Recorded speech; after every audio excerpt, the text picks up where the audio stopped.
All right. I am now joined by none other than Washington's Amina Maatoug. Amina, thank you so much for joining us. For those who are not familiar with her resume, 203 for 800 meters, 426 in the mile, 846 for the 3K. She's a six-time national meet qualifier and a four-time All-American across all three seasons. Amina, thank you so much for joining. How are you doing right now? Thanks for having me. I'm good. Um, it's Monday, the week of NCAA, so I'm really excited for the upcoming week. Yeah, I think we all are. I think we're also all just as anxious. I don't know. I'm if I'm as anxious as you maybe, but regardless, thanks for taking the time.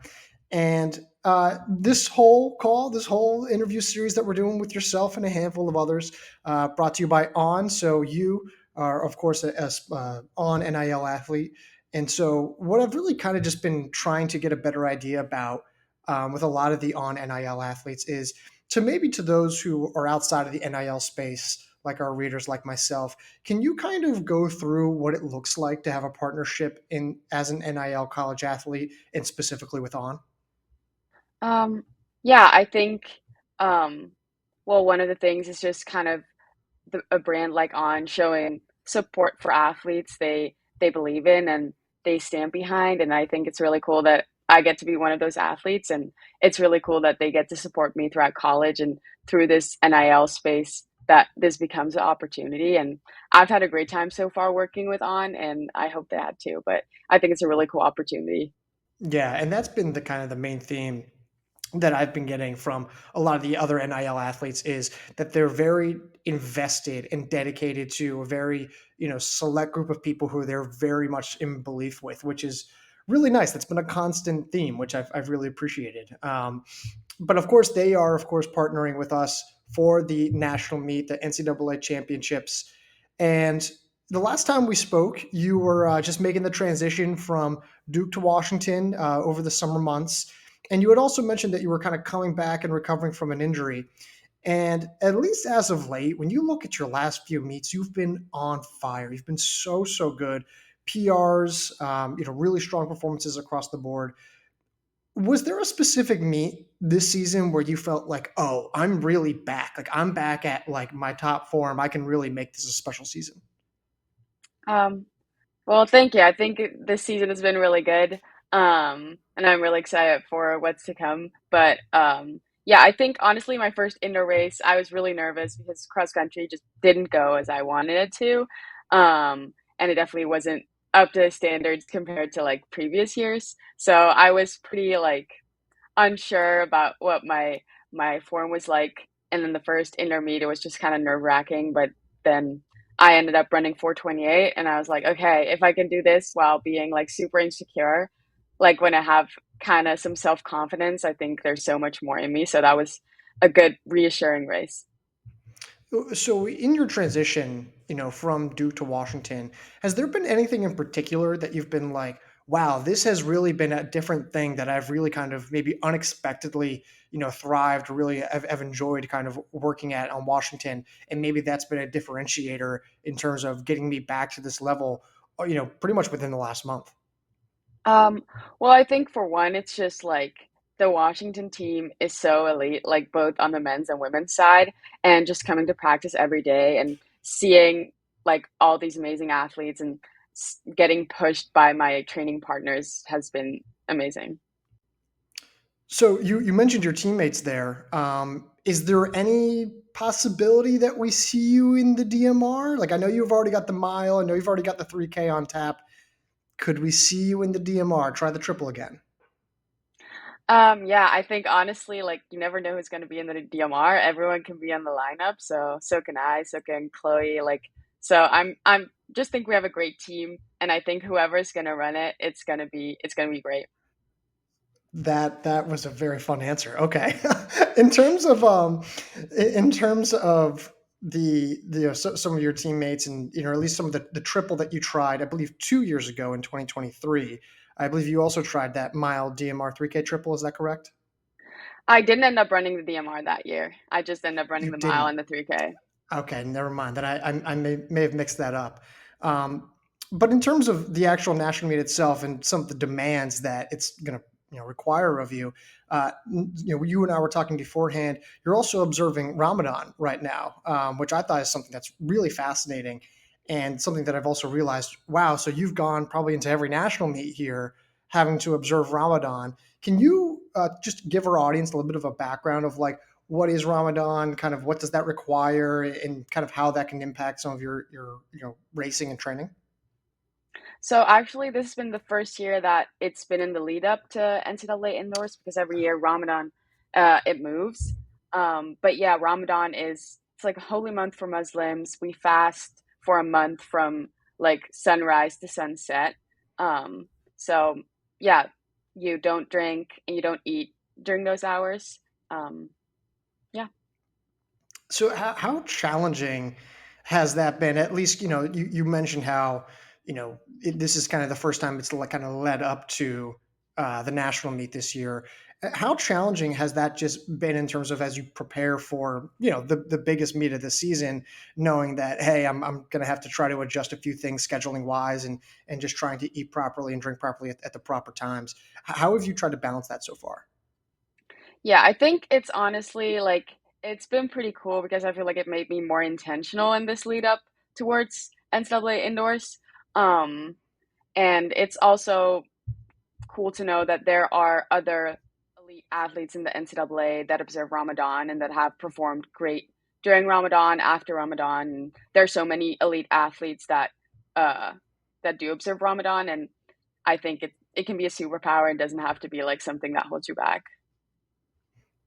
Yeah, and I mean, it just to me, it's even that much more impressive. Where if someone said, "Hey, now you have to completely alter everything in your diet in your schedule," I just don't know if I'd be able to accomplish anything close to what you guys have done. I can't to begin with. So, in terms of though the rest of how your season has gone so far, has there been like what has the adjustment been?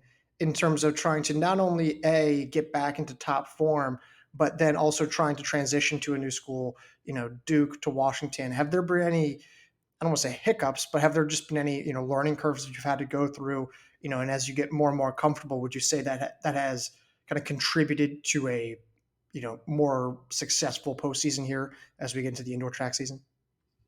Yeah, I think there's always an adjustment period when you transfer, and it's like I'm really on opposite sides of the country.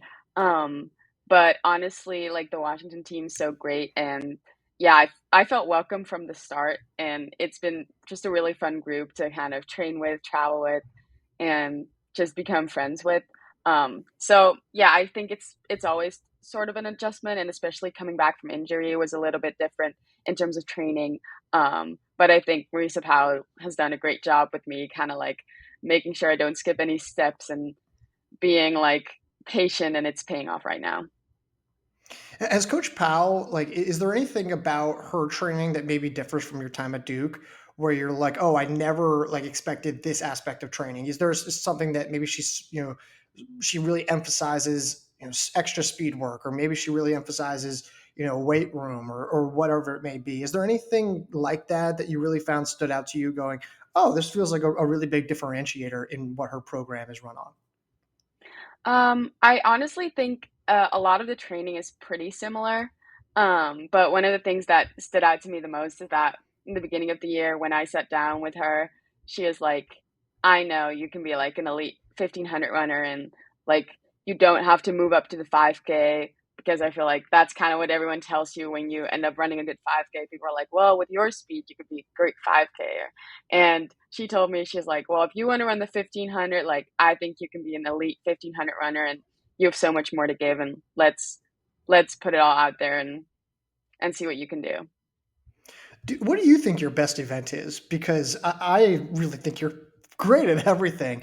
But I would even argue that, hey, you might be just as good in the 3K too. What do you think it is? I think whatever I'll put my mind to, I can be the best at. So, like, if I prepare the most for the mile, I'm the best miler. But if I like really focus on the 3K or the 5K, I'll be the better 3K or 5K. Okay, fair enough. Fair enough. And I will say, and I think anyone who maybe not be as familiar with your resume, I remember when you first came into the NCAA, and I was like, I don't remember someone being this dynamic and this versatile in such a long time. And we had talked about this in the summer, how that's a really great fit for a Washington program that has so many diverse, distance talents there. Um, I just had another note here that I'm completely skipping about. Oh yeah, in terms of the actual mile field itself, though, you want to talk about other dynamic stars that are going to be in this year's mile field. It's easily the deepest it's ever been from a times perspective. In terms of like the collegiate record holders in there, there's been some. Wilma Nielsen has run multiple 425 marks in the mile. The cutoff time is what, 428, 429. Has this like historic year in the mile impacted or changed your thought or your mindset about like how you're going to approach this race and go into nationals? It honestly just makes me really excited. Like, I think it's such a privilege to be part of kind of like this year's mile field. And I'm very grateful that I ran fast enough to make it to nationals. But looking to the start list, you're like, wow, it's so cool that I get to be in this race. And it's like, the level's just so high, and it's such a deep, like, even beyond the top 16, there's so many people that have run so fast this year. And I think it's also just leveled everyone up. Like, I did not think I could run 426 before the season started, but then seeing everyone like smash the 430 barrier, I was like, well, I already ran sub 430, so I guess I can go faster. So it just makes me really excited. Yeah, and it makes us excited. We're excited to cover it. You talk about women and stepping up their game, and it feels like your teammate Chloe Foerster has kind of really taken like that next step where she broke out last year as a true star, and then has like throughout this year kind of refined her talent and really become much more sharper in a variety of different ways. Stronger aerobically as well. What's it been like training with someone like her who still has such a bright future, who is really beginning to kind of like get it, whatever that it may be? What's it been like kind of training and working with her? It's really cool. Like, Chloe is so talented, and I think like she has so much more to give. Like, she's gonna be so dangerous this year and then the upcoming years. And it's just been cool because I feel like we've been training together, and we're kind of like twins in terms of we do all our training together, and all of our races have been like within a tenth of a second, but we get there in such different ways. Which is just really funny, but it's really cool to have a buddy and to just like do everything with. You mentioned how you get to the finish line in different ways. How would you describe like your racing style? Would you describe it as aggressive front runner, as tactical? Because as someone like myself, we're at the Strider Port. We're always watching and analyzing performances, and we're always trying to like I guess categorize or bucket people in terms of like, oh well, they're a tactical runner or they're a strength based runner or whatever it may be. I have to admit, I struggle to kind of pinpoint you. It feels like you can kind of do a little bit of everything. Is there like a specific race scenario that you like maybe more than others, or is it kind of whatever it may be? Yeah, I think honestly, like I wouldn't even say like I have a specific racing style because it's all on like racing instincts. I think I've raced so much over the years, it just kind of depends on the situation. There's been races where I'm like start in the back and kind of work my way forward, but there's been races where I just go to the front and pick up the pace. So I think it just depends on the scenario and what I feel like on that day and what I think is the best scenario for me in the specific race. How would you say that the prior national meet performances, and I really kind of think back to 2023 when it was in Albuquerque, how have those specific performances kind of shaped where you are now, where now you're an established veteran, where now you're at the peak of your fitness, the best you've ever been. Do the prior national meet performances and what you learned there, how much of that plays a role in going into the national meet versus, hey, listen, I'm in a different version of myself. This is a completely different field. This isn't at altitude. How do you balance those two of like prior experience versus what the scenario is now? Yeah, I think what I mostly get from my prior experiences is kind of having some calm and confidence on the national stage. I remember in Albuquerque, I was just so nervous because it was my first like track NCAAs, and it felt like such a big deal. And I was like the first seed in the mile. So like that was just a lot to handle. But I feel like over the years I've kind of like grown and I know how to deal with that better. So I think that's mostly what I get from the experiences. And obviously like my strengths right now might be different than they were 2 years ago. So I wouldn't say my strategy is like based on what I did 2 years ago, but definitely just the experience part.